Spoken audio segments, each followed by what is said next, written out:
Now please listen to the greatness of holy ashes, the most sacred of all. Chapter 24, The Greatness of the Holy Ashes. Sutta said the ashes of auspicious nature are of two types. I shall explain their characteristics. Please listen attentively. One is known as Mahabhasma, great ashes, and the second is known as Svalpa, the little. The Mahabhasma is of various types. It is of three types: Vedic, resulting from Samriti rites, and prepared from ordinary fire. The Svalpa is the ordinary ash which is of various forms. Vedic and resulting from Samriti rites are to be used only by the twice equals born. The ash prepared from ordinary fire can be used by everyone. Sages have said that the twice born should apply the holy ashes repeating mantras. The others can simply apply without any mantra. When dry cow dung is reduced to ashes, it is called a dhatniya fiery. O great sage, for the sake of Tripundra this ash can be used. The ashes resulting from Agnihotra and other sacrificial rites shall be used for the Tripundra by men seeking intellect. When the ashes are put on the forehead or smeared with water, the 7 mantras Agni etc. mentioned in the Jabala Upanishad, shall be recited. People of all varnas and ashramas shall put on Tripundra on the forehead or dust their bodies with the mantras mentioned in the Jabala Upanishad, or if no mantra is used they shall do the same with reverence. Dusting with the holy ashes and smearing the Tripundra in horizontal parallel lines shall not be abandoned by those who seek salvation. Sruti lays down that they shall not get negligent.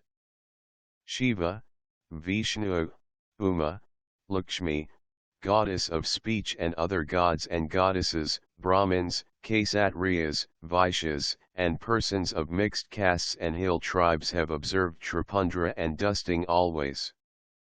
Those who do not observe Tripundra and Udhulana cannot practice well the various rites of the different varnas and ashramas. Those who do not observe with faith Tripundra and Udhulana cannot be liberated from the world even if they take 10 million births. Even after hundreds of crores of kalpas, Shiva knowledge will not dawn upon those who do not observe with faith Tripundra and Udhulana. This is the final conclusion of all sacred texts, that those who do not observe with faith Tripundra and Udhulana are tarnished by great sins. Any action performed by those who do not observe Tripundra and Udhulana with faith will give adverse results. O sage, the hatred towards Tripundra and Udhulana is kindled in the hearts of only those great sinners who hate everyone. After performing the sacred rites of Shiva in the fire, the devotee who has realized the self shall smear the forehead with the ashes, repeating the mantra beginning with Triyosa. The moment the ashes come in contact with his body, he will be freed from sins of his impious acts. He who observes Tripundra with white ashes during the 3 sandhyas every day becomes free from all sins and rejoices with Shiva.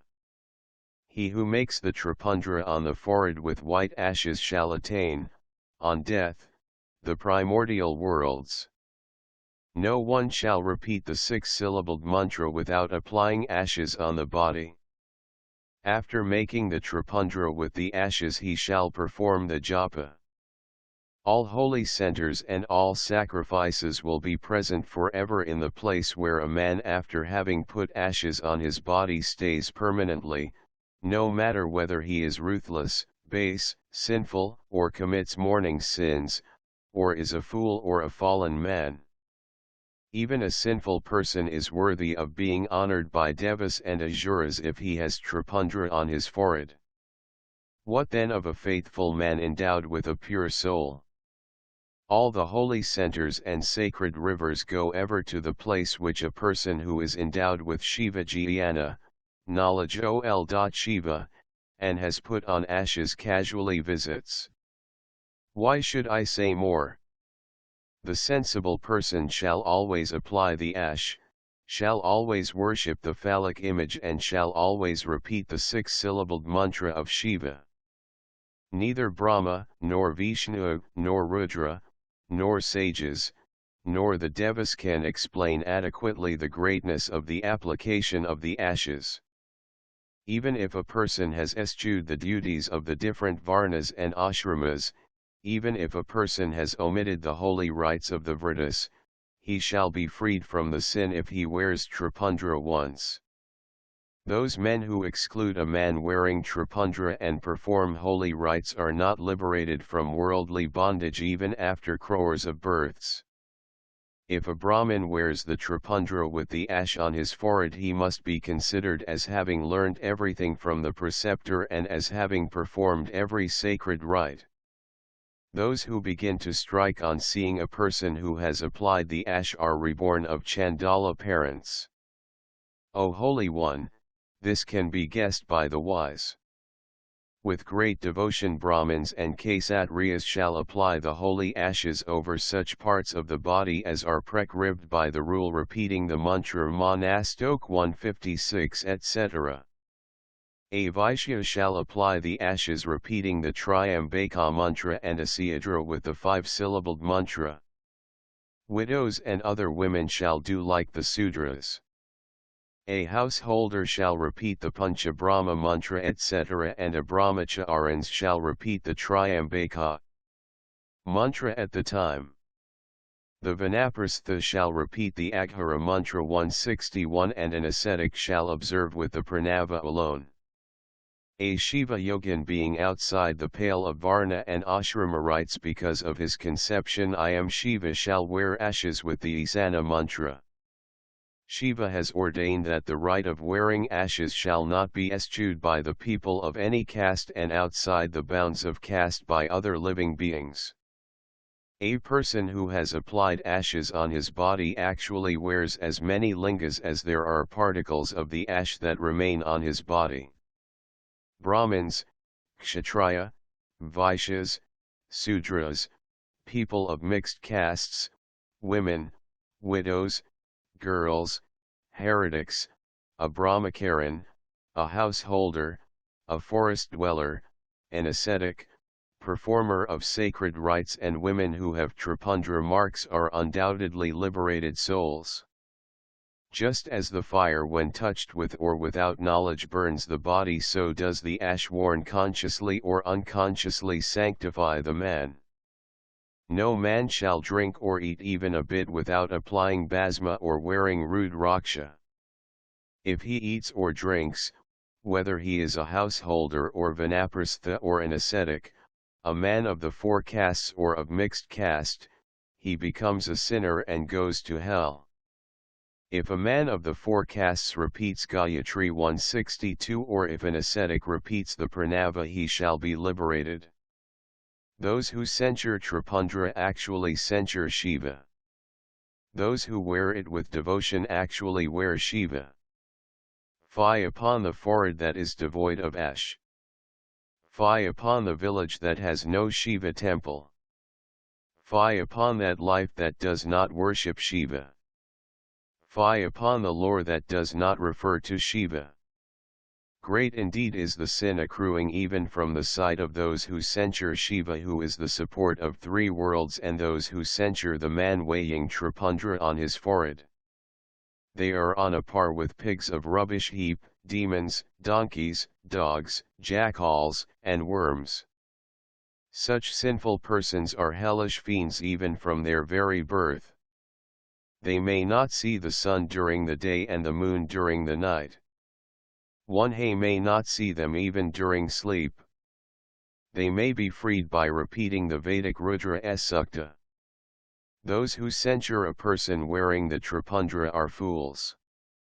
A mere talk with them may cause the fall into hell.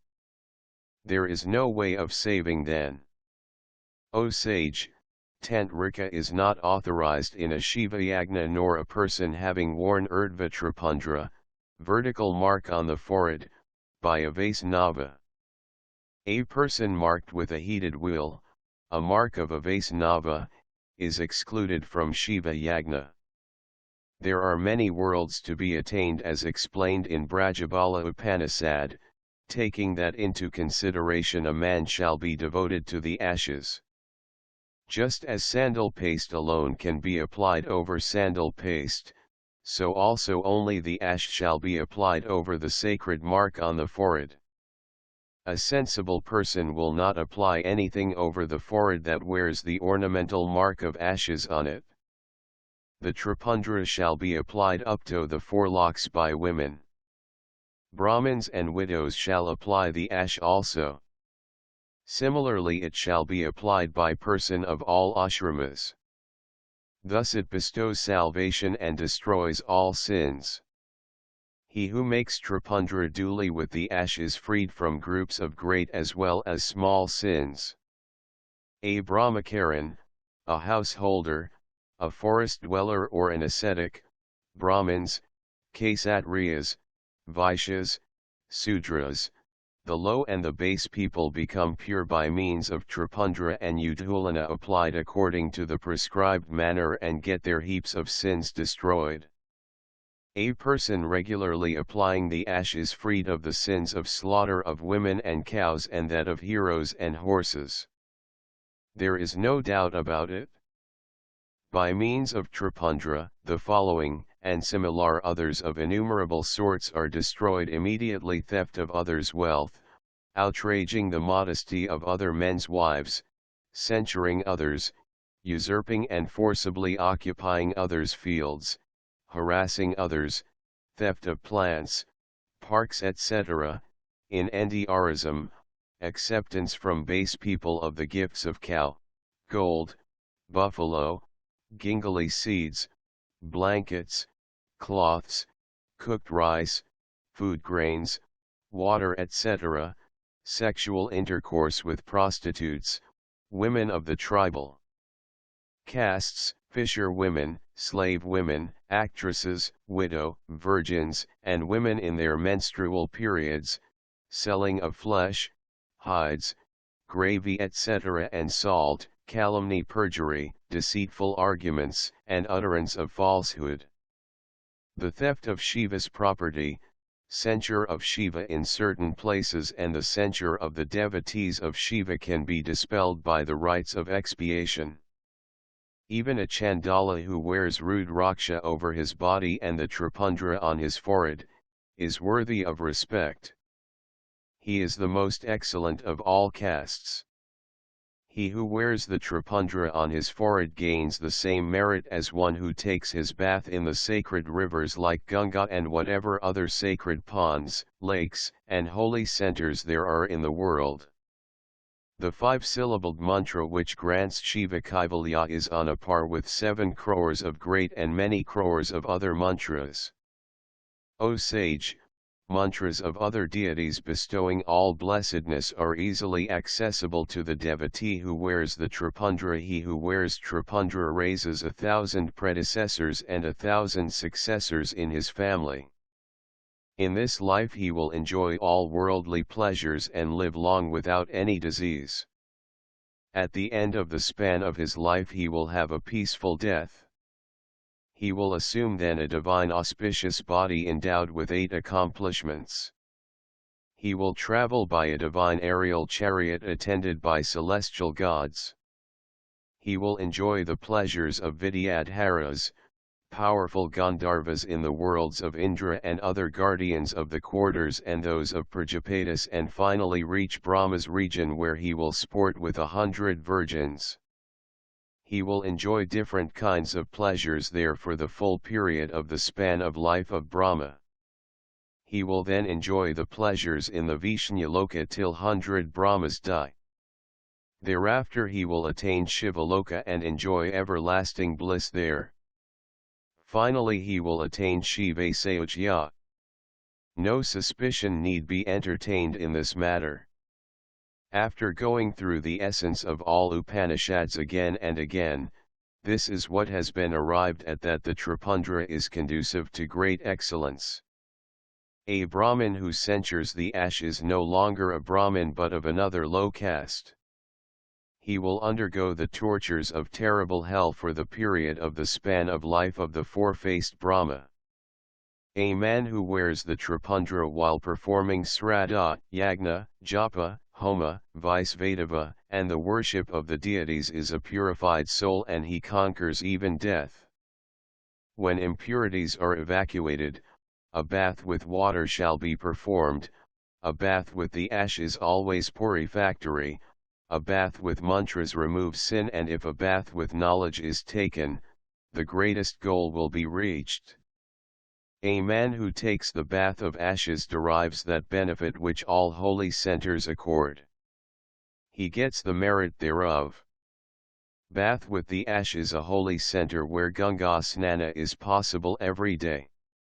Shiva is represented by the ash, which directly sanctifies the three worlds.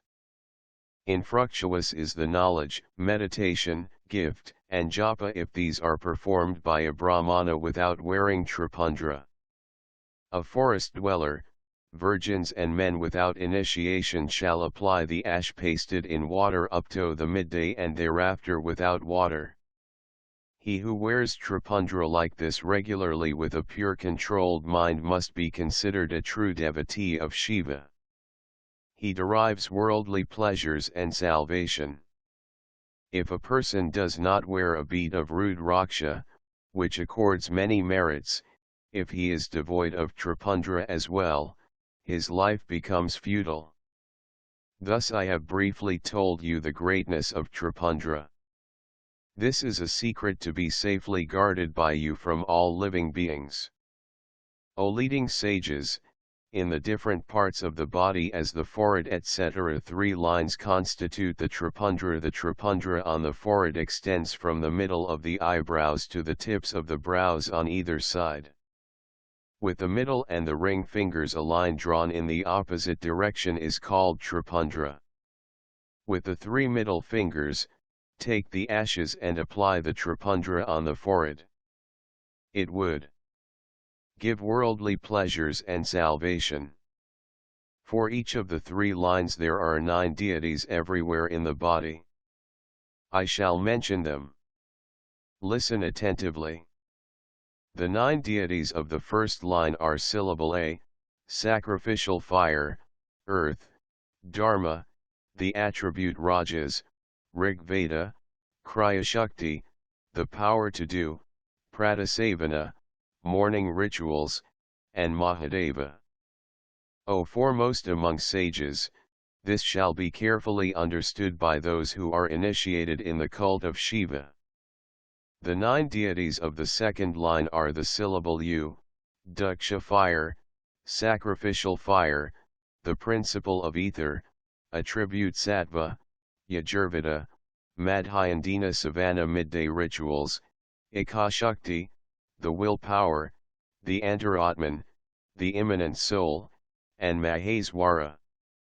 O foremost among sages, this must be carefully understood by those who are initiated in the cult of Shiva. The 9 deities of the third line are the syllable M, Ahavaniya, sacrificial, fire, the supreme soul, the attribute Tamas, heaven, Nana Shakti, Samaveda, the third savana, evening rituals, and Shiva. O foremost among sages, this must be carefully understood by those initiated in the cult of Shiva. Thus making obeisance to the deities of the different parts with devotion, one shall apply the tripundra. One will become pure and derive worldly pleasures and salvation. Thus I have mentioned, O lordly sages, the deities of the different parts of the body. Now please listen to the different parts connected with them. These lines are to be made either in 32 places, or half of that in 16 places, or in 8 places or in 5 places. The 32 places are head, forehead, 2 ears, 2 eyes, 2 noses, mouth, neck, 2 arms, 2 elbows, 2 wrists, chest, 2 sides, navel, 2 testicles, 2 thighs, 2 knees, 2 calves, 2 heels and 2 feet. The names of the following shall be uttered when the Tripundra is applied: fire, water, earth, wind, the quarters, the guardians of the quarters, the 8 Vasyas. The 8 Vasas are Dhara, Dhruva, Soma, Apa, Anila, Anala, Pratyusa and Prabhasa. Or the devotee shall apply the Tripundra in 16 parts of the body. The 16 parts mentioned before are head, forehead, neck, 2 shoulders, 2 arms, 2 elbows, 2 wrists, chest, navel, 2 sides and back. The names of the deities presiding over them and which are to be worshipped are 2 Asvins, Dasra and Nasadhya, Shiva, Shakti, Rudra, Isa, Narada, and 9 Shaktis Varna etc., or the 16 parts are head, hair, 2 eyes, the mouth, 2 arms, chest, navel, 2 thighs, knees, 2 feet, and the back. The deities are Shiva, Chandra, Rudra, Ka, Brahma, Vignesvara, Vishnu, Sri in the heart, Samhu, Prajapati in the navel, Naga, Nagakanyas, Rizakanyas in the feet and the ocean of vast expansion in the back. Now the 8 parts are mentioned. The private parts, forehead, the excellent pair of ears, 2 shoulders, chest, and navel, these are the 8 parts of the body. The presiding deities are Brahma and the 7 sages. O lordly sages, this is what has been mentioned by those who know about the efficacy of the ashes. Or these 5 parts are to be used for applying ashes as mentioned by those who know more about the efficacy of the ashes. They are, forehead, 2 arms, chest, and navel. Considering the place and time, whatever possible shall be done by the devotee. If incapable of dusting the whole body with the holy ashes, he shall have the Tripundra on the forehead alone, remembering Lord Shiva, the three-eyed, the support of the 3 Gunas and the progenitor of the 3 Devas, by repeating Ma Shivaya, obeisance to Shiva. He shall have Tripundra in the sides, saying Isabhyam Namal, 1 obeisance to Shiva and the goddess, and in the forearms by saying Bijabhyam Nama, obeisance to the generating seeds. He shall apply the ashes beneath by saying Ma Pitrabhyam, obeisance to the manes, and above by saying Ma Sabhyam, obeisance to Uma and Isa, on the back and the back of the head by saying Ma Bhimaya, obeisance to Bhima. Chapter 25, The Greatness of Rudraksha.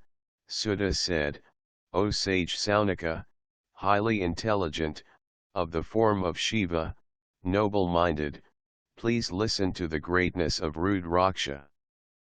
I shall explain it briefly. Rudraksha is a favorite bead of Shiva. It is highly sanctifying. It removes all sins by sight, contact, and japas.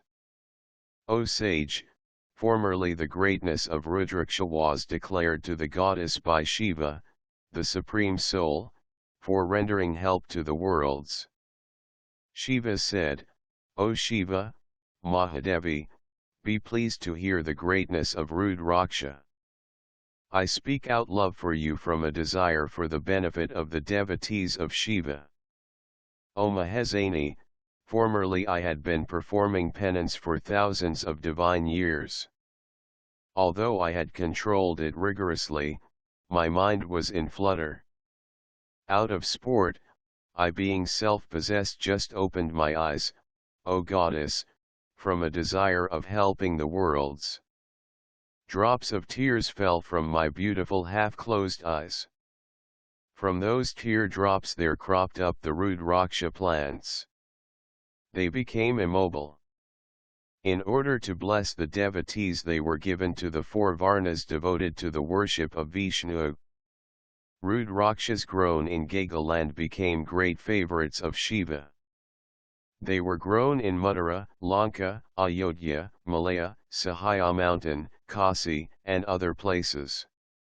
They are competent to break asunder the clustered sins unbearable to the others, as the sacred texts have declared. At my bidding they were classified into Brahmins, Kshatriya, Vaishyas, and Sudras. These rude Rakshas are of auspicious nature. The colors of the four types of rude Rakshas are respectively white, red, yellow and black. All people shall wear the rude Raksha of their own Varna. If they desire their benefit, namely worldly pleasures and salvation, and if the devotees of Shiva wish to gratify Shiva, they must wear the rude Raksha. A Rudraksha of the size of an omblik Myrabalan, O Parvati, lovingly listen to this from a desire for the benefit of the devotees. The meanest of rude Rakshas is of the size of a gram according to this excellent classification. O Maheswari, even the rude Raksha which is only of the size of the fruit of the jujube accords the benefit and heightens happiness and good fortune. That which is of the size of the omblik Myrabalan is conducive to the destruction of all distresses. That which is of the size of a Gufija, the berry, is conducive to the achievement of the fruit of all desires. The lighter the rude Raksha, the more fruitful it is. Each of these is fruitful, and that of a weight of 1/10 is considered by scholars as the most fruitful. The wearing of rude Raksha is recommended for the sake of destroying sins.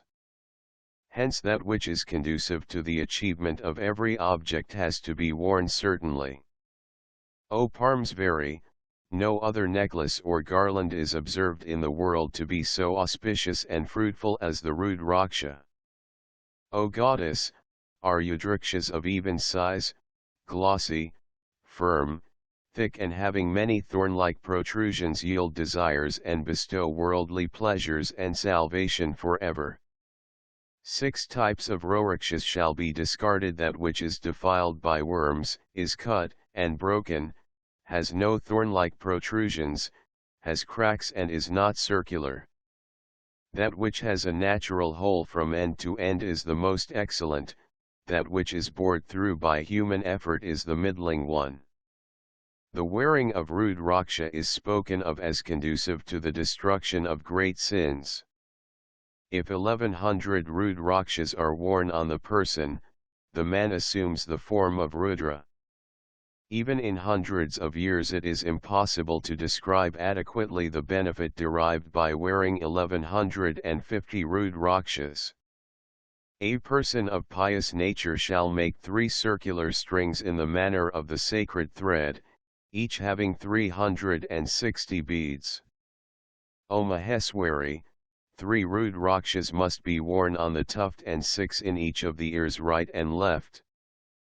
101 rude Rakshas shall be worn round the neck, 11 rude Rakshas shall be worn round each of the arms, elbows and wrists. Devotees of Shiva shall have 3 rude Rakshas in the sacred thread, and round the hips 5 rude Rakshas shall be tied. O Parmsvari, the person by whom so many rude Rakshas are worn is worthy of being bowed to and adored by all like Mahesa. Such a person while in contemplation shall be duly seated and addressed, O Shiva. Seeing him, every one is freed from sins. This is the rule regarding 1100 rude Rakshas. If so many are not available, another auspicious procedure I mention to you. 1 rude Raksha shall be worn on the tuft, 30 on the head, 50 round the neck, 16 in each of the arms, 12 round each of the wrists, 500 on the shoulders, and 3 strings each having 108 in the manner of the sacred thread. He who wears in all 1000 rude Raksha as and is of firm resolve in performing rites is bowed to by all devas like Rudra himself. 1 Rudraksha shall be worn on the tuft, 40 on the forehead, 32 round the neck, 108 over the chest, 6 in each of the ears, 16 round each of the arms, O Lord of sages, according to the measurement of the forearms, 12 or twice that number shall be worn there. A person who wears so many, out of love, is a great devotee of Shiva. He shall be worshipped like Shiva. He is worthy of being always honored by all. It shall be worn on the head repeating Lasana mantra, on the ears with Tripurosha mantra, round the neck with Aghara mantra, and on the chest also likewise. The wise devotee shall wear the Rudraksha round the forearms with Aghara bija mantra. A string of 15 beads shall be worn on the stomach with Vamadava mantra. With 5 mantras Sadhyahata etc. 3, 5, or 7 garlands shall be worn. Or all beads shall be worn with the Mula mantra. A devotee of Shiva shall refrain from eating meat, garlic, onion, red garlic, pot herb, slasmataka, pig of rubbish and liquors. O Uma, daughter of the mountain, the white Rudraksha shall be worn by the Brahmin, the red by the Kshatriya, the yellow by the Vaishya, the black by the Sudra. This is the path indicated by the Vedas. Whether he is a householder, forest dweller, ascetic or of any order, none shall go out of this secret advice. Only by great merits can the opportunity to wear the Rudraksha be obtained. If he misses it, he will go to hell. The Rudrakshas of the size of an omblik myrobalan and those of lighter weight but depressed with thorns, those eaten by worms or without holes, and those characterized by other defects shall not be worn by those wishing for auspicious results. They shall avoid small ones of the size of gram. O Uma, Rudraksha is an auspicious complement to my phallic image. The small one is always praiseworthy. People of all varnas and ashramas, even women and sudras, can wear Rudraksha at the bidding of Shiva. The ascetics shall wear it with the pranava. If anyone wears it during the day, he is freed from sins committed during the night. If he wears it during the night, he is freed from the sins committed during the day. Similar is the result with its wearing during morning, midday, or evening. Those who wear Tripundra, the matted hair, and the Rudraksha do not go to Yama's abode. Yama's directive to his attendants, smiley face, those who wear at least one Rudraksha on their heads, Tripundra on the forehead, and repeat the 5-syllabled mantras shall be honored by you all. They are indeed saintly men. You can bring the man here who has no Rudraksha on his person, and no Tripundra on his forehead, and who does not utter the 5-syllabled mantra. All those who have the Ash and Rudraksha shall be honored always by us after knowing their power. They shall never be brought here. Yama commanded his attendants like this. They too remained quiet, agreeing to it. In fact, they were surprised. Hence Mahadevi, the Rudraksha as well as the person who wears it is my favorite. O Parvati, even if he has committed sins, he becomes pure. He who wears Rudraksha round the hands and arms and over the head cannot be killed by any living being. He shall roam in the world in the form of Rudra. He shall be respected by the gods and asuras always. He shall be honored like Shiva. He removes the sin of anyone seen by him. If a person is not liberated after meditation and acquisition of knowledge, he shall wear Rudraksha. He shall be freed from all sins and attain the highest goal. A mantra repeated with Rudraksha is 1,000,000 times more efficacious. A man wearing Rudraksha derives 100,000,000 times more merit. O Goddess, as long as the Rudraksha is on the person of a living soul, he is least affected by premature death. One shall attain Rudra on seeing a person with Tripundra, his limbs covered with Rudraksha, and repeating the Mridunjaya mantra. he is a favorite of the 5 deities and a favorite of all gods. O beloved, a devotee shall repeat all mantras wearing a garland of Rudrak or counting on the beads. Even the devotees of Vishnu and other deities shall unhesitatingly wear the Rudraksha. Especially the devotee of Rudra shall wear Rudrakshas always. Rudrakshas are of various types. I shall explain their different classifications. O Parvati, hear with great devotion. These Rudrakshas bestow worldly pleasures and salvation.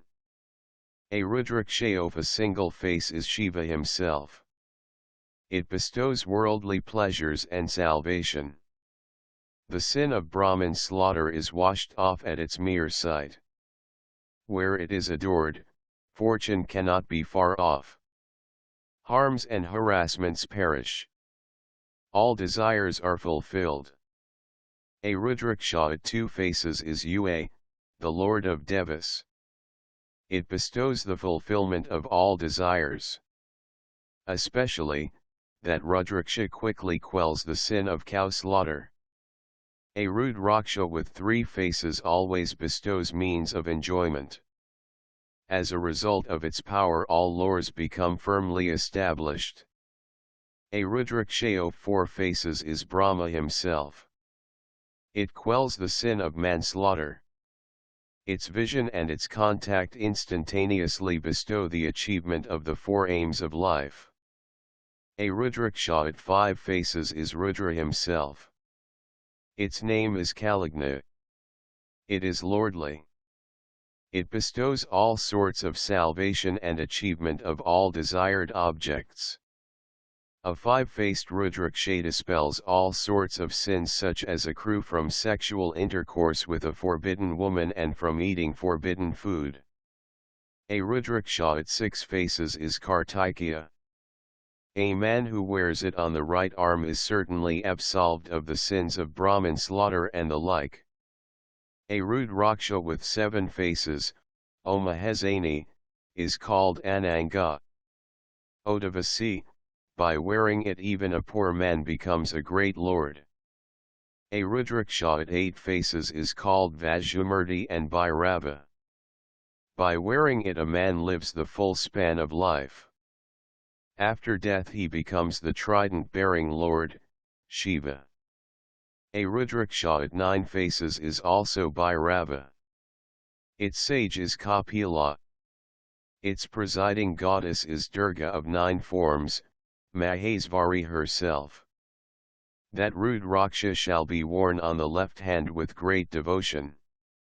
He shall certainly become Sarveswara like me. O Mahesani, a Rudraksha with 10 faces is Lord Janardana himself. O Devasi, by wearing it, the devotee shall achieve the fulfillment of all desires. O Parmsvari, a Rudraksha at 11 faces is Rudra. By wearing it one becomes victorious everywhere. One shall wear the 12-faced Rudraksha on the hair of the head. All the 12 Adityas, sons, are present therein. A Rudraksha with 13 faces is Viswedeva. By wearing it, a man will attain the realization of all desires. He will derive good fortune and auspiciousness. A Rudraksha at 14 faces is the highest Shiva. It shall be worn on the head with great devotion. It quells all sins.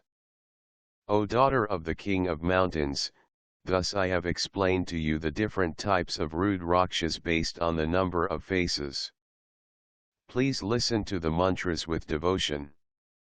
Om Hrim Obeisance Om Obeisance Klim Obeisance Om Hrim Obeisance Om Hrim Obeisance Om Brim Hum Obeisance Om Hum Obeisance Om Hum Obeisance Om Hrim Hum Obeisance or Hrim Obeisance or Brim Hum Obeisance O.Rh Krim K Sam Ram Obeisance Om Hrim Obeisance Om Obeisance. For the achievement of all desired objects, the devotee shall wear the Rudraksha with mantras. He shall have great devotion and faith. he shall be free from lethargy. The man who wears the rudika without mantra falls into a terrible hell and stays there during the tenure of 14 Indras. On seeing a man with the garland of Rudraksha, all evil spirits, ghosts, pisachas, witches like Dakini and Sakani, other malignant spirits, evil charms and spells etc. fly away suspecting a quarrel. Seeing a devotee with the garland of Rudrakshas, O Parvati, Shiva, Vishnu, Devi, Ganapati, the sun, and all the gods are pleased. Thus realizing its greatness the Rudraksha must be worn well, O Mahesvari, repeating the mantras with devotion to make virtues flourish. Thus, the greatness of Ash and Rudrakshas that bestow worldly pleasures and salvation, was explained to Girija by Shiva, the Supreme Soul. The persons who apply Ash and wear Rudraksha are great favorites of Shiva. Enjoyment of worldly pleasures and salvation are certainly due to their influence. He who applies Ash and wears Rudraksha is called a devotee of Shiva. A person devoted to the japa of the 5-syllabled mantra is a perfect and noble being. If Mahadeva is worshipped without the tripundra of Ash and without the garland of Rudraksha, he does not bestow the fruit of cherished desire. Thus, O Lord of sages, whatever has been asked has now been explained. The greatness of Ash and Rudrakshara bestows the luxuriant fulfillment of all desires. He who regularly listens to the highly auspicious greatness of Ash and Rudraksha with devotion shall attain the fulfillment of all desires. He will enjoy all happiness here. He will be blessed with sons and grandsons. In the next world he will attain salvation. He will be a great favorite of Shiva. O lordly sages, thus the compendium of Vidyeswara Samhita has been narrated to you all. As ordered by Shiva it bestows achievement of everything and salvation. Rudra Samhita Section I Creation Chapter 1, The Inquiry of the Sages.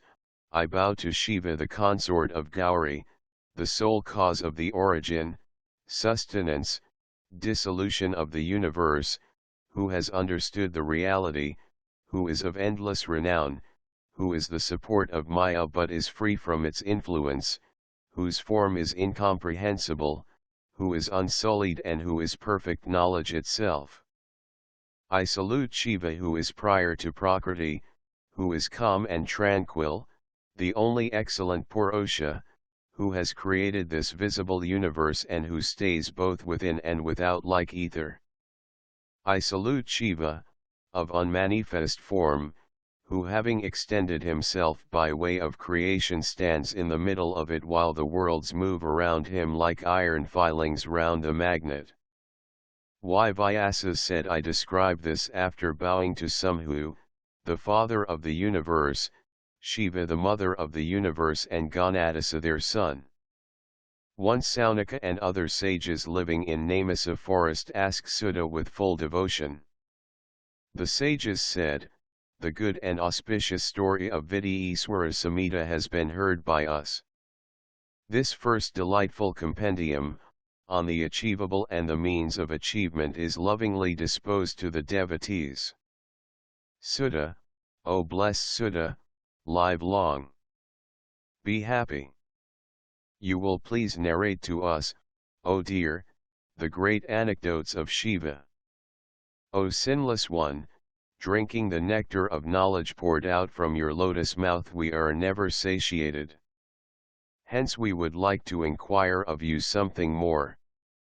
O omniscient one, by the favor of Vyasa you have realized contentment. There is nothing not known to you whether of the past, present, or future. In return for your excellent devotion you have gained the great favor of your preceptor Vyasa. You have understood everything. You have made your life highly noble and purposeful. Now, O wise one, please explain the excellent form of Shiva. Please narrate the divine anecdote of Shiva and Parvati without omitting anything. Maheswara is a guna, free from attributes. How does he take up the saguna form in the world? We do not know the true nature of Shiva, despite our great deliberation. Before the origin of creation, how does Lord Shiva maintain his form? In the midst of creation, how does he maintain his sport? How does Lord Maheswara stand at the moment of dissolution? How is Sankara, who blesses the world with happiness, propitiated? What benefit does the great Lord confer when he is pleased with his own devotees and others?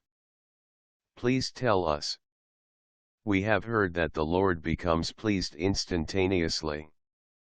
The merciful Lord is unable to bear the stress and strain that his devotee undergoes. The three deities Brahma, Vishnu, and Mahesa are born of Shiva. Among them Mahesa, when he has all the substrata of elements, is Shiva himself as distinct from Mahesa. Please explain his manifestation and tell us about his various activities. Please tell us about the birth of Uma and her marriage too, O Lord. Their domestic life and their divine sports shall also be narrated to us. O Sinless One, please tell us all about it and anything else that shall be told. Vyasa said, being thus requested, Sudha was delighted.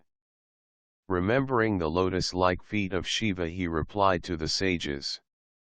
Sudha said, O Lord of sages, what you have asked for is very nice. You are all blessed inasmuch as your minds are drawn towards Sadashiva's anecdotes. Like the holy waters of the Ganga, the inquiry into the anecdotes of Sadashiva sanctifies the three persons, the narrator, the inquirer, and the hearer. O Brahmins, except for the slayer of animals, who can be averse to hear the narrative of the attributes of Shiva, that highly delights three types of people always.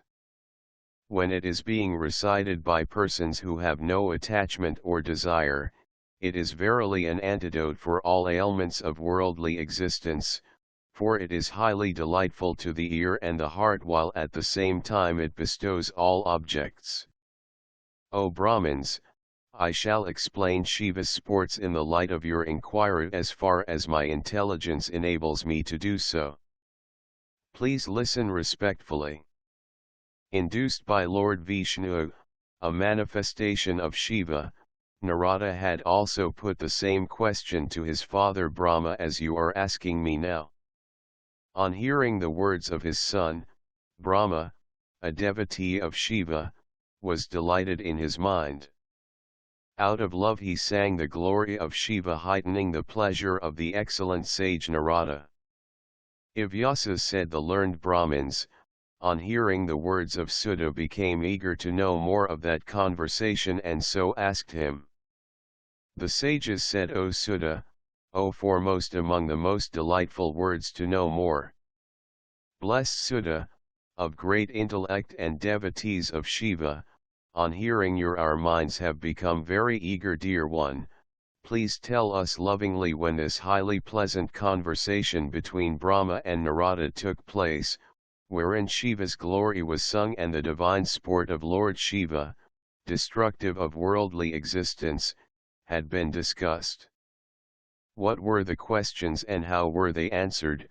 Please explain. On hearing these words of the sages of noble mind, Sudha was pleased much and narrated everything pertaining to the conversation referred to. Chapter 2, Indra sends Kamadeva to disturb the penance of Narada. Sudha said, O Brahmins, once Narada the excellent sage, son of Brahma, was inclined to perform penance, controlling himself very much. There is a very beautiful cave in the Himalaya mountain near which the celestial river flows rapidly. There was a great hermitage of divine splendor which was resplendent in many ways. Narada, endowed with divine vision, went there to perform the penance. On seeing the hermitage, very convenient for penance, the leading sage performed the penance for a long time, seated firmly and steadily, keeping silent, controlling the breath and retaining the purity of the intellect. O Brahmins, the sage performed meditation and contemplation wherein the realization Brahman is generated, leading to the direct perception of Brahman.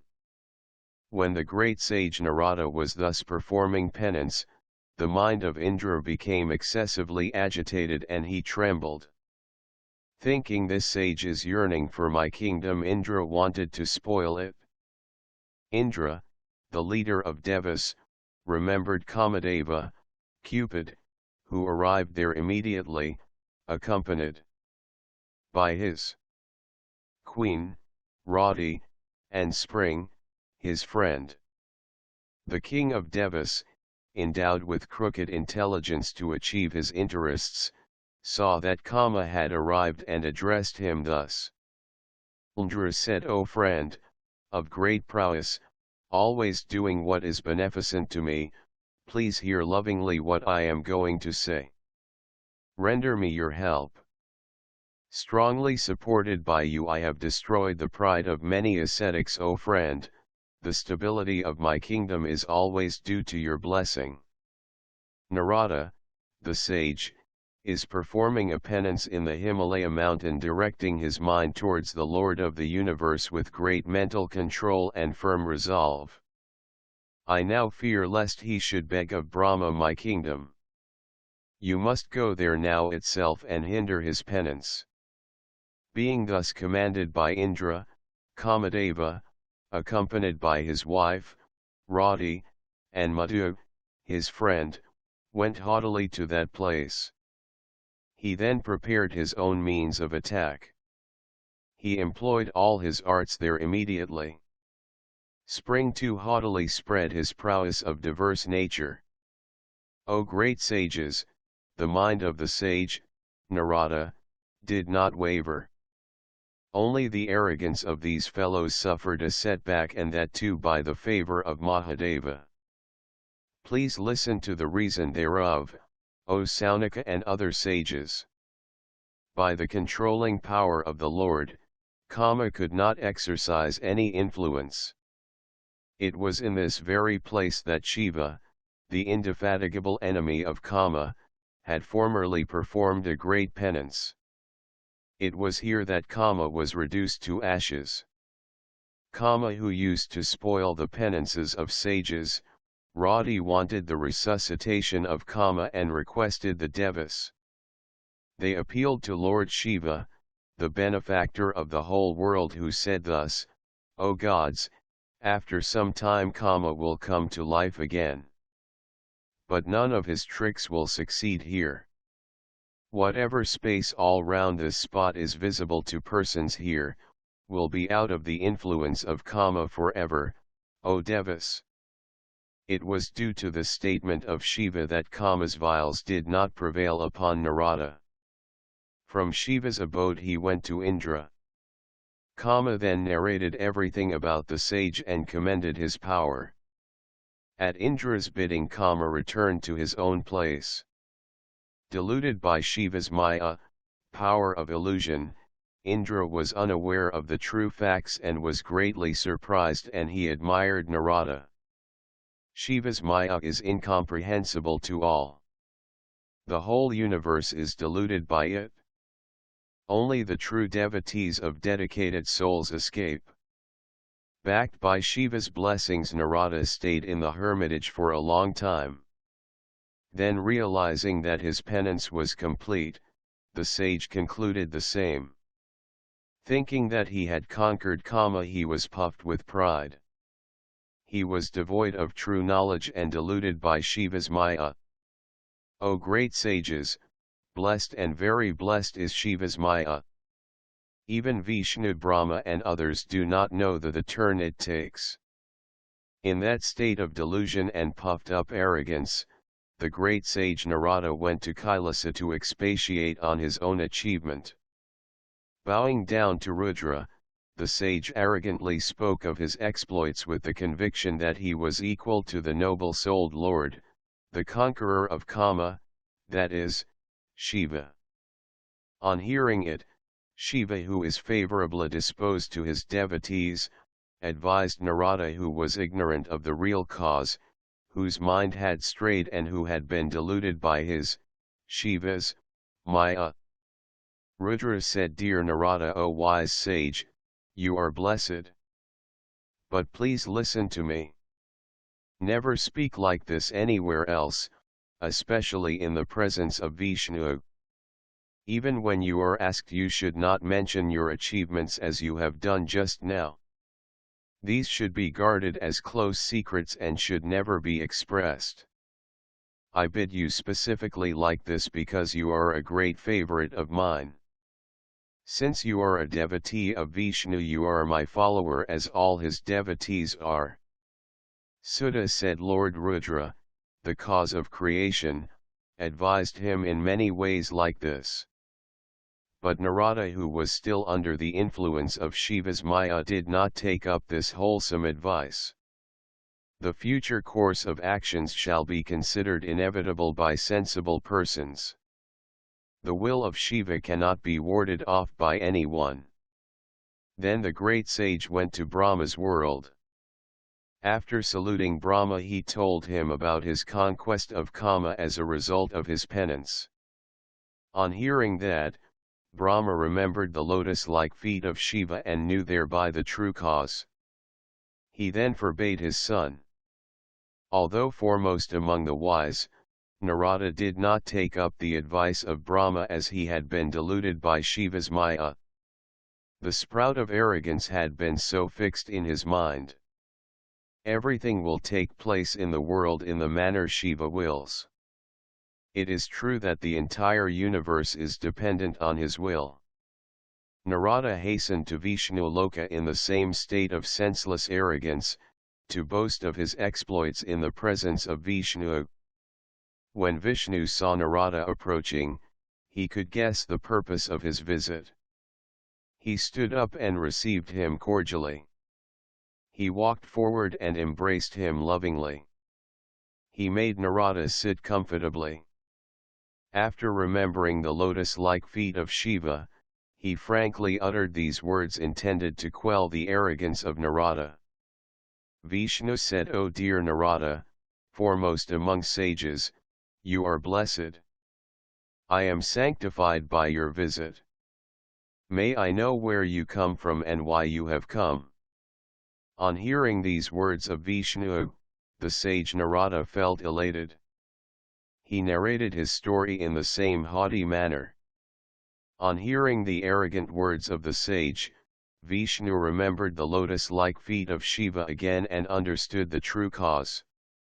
Vishnu, a leading devotee of Shiva, with his soul dedicated to Shiva, bowed his head and eulogized Parameshwara, the Lord of the holy mountain, with his palms joined in reverence. Vishnu said, pleased, O Lord Mahadeva, Parameshwara, be O Shiva, thou art blessed. Thy Maya enchants everyone." Having thus chanted the prayer to Shiva, the supreme Atman, he closed his eyes and meditated on his lotus-like feet and stopped.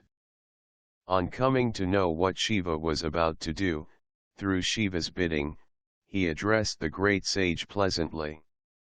Vishnu said, O foremost among sages, you are blessed.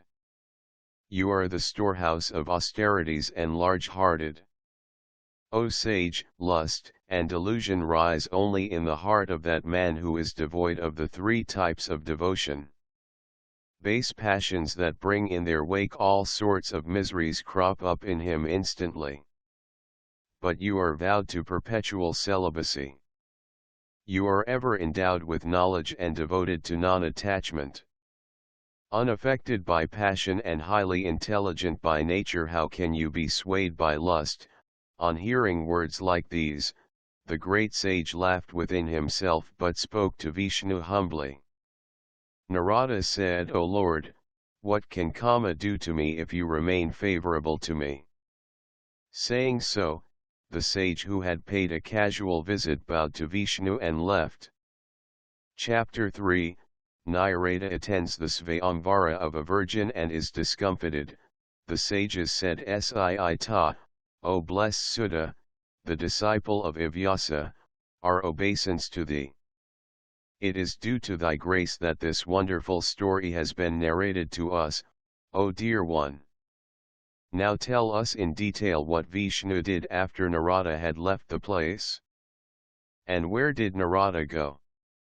Vyasa said on hearing these words of the sages, Sutta the wise and excellent scholar of Puranas remembered Shiva, the cause of different kinds of creation, and replied.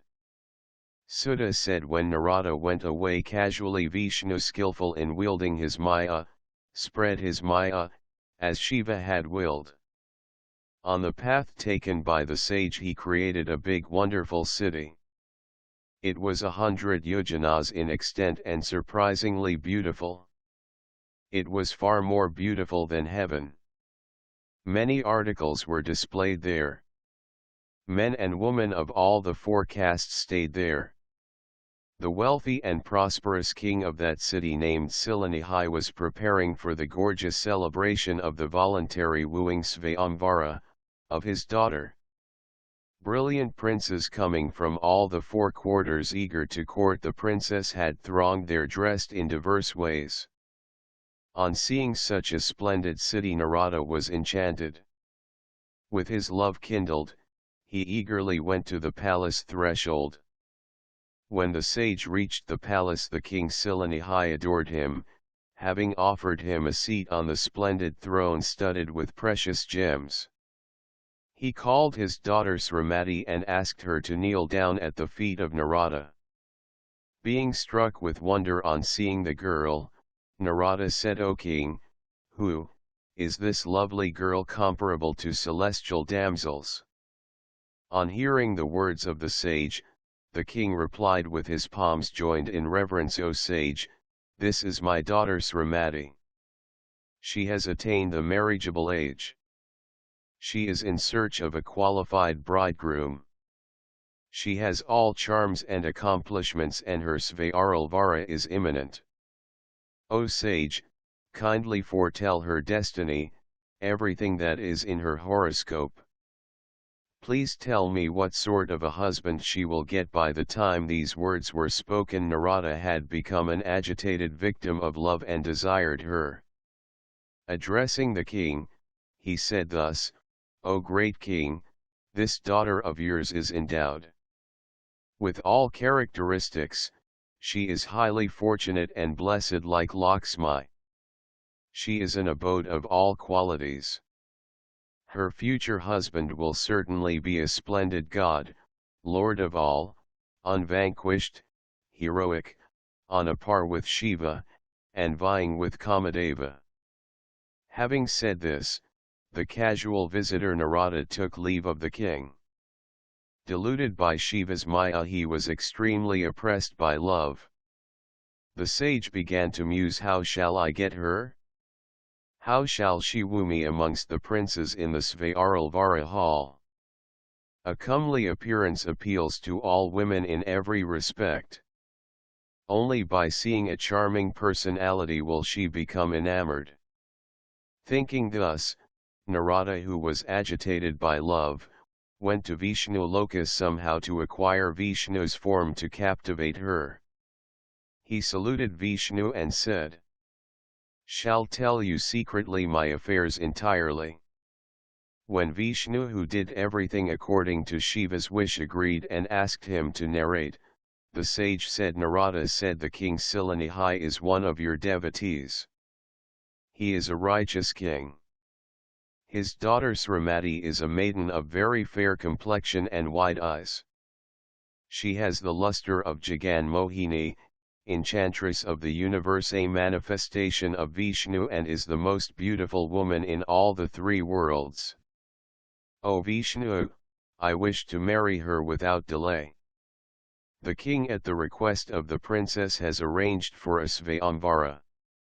Thousands of princes have come from all the four quarters.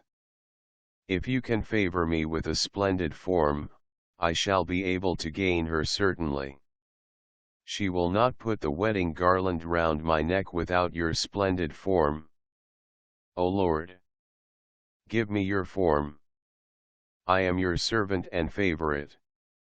Give me your beautiful form so that the Princess Ramati may choose me.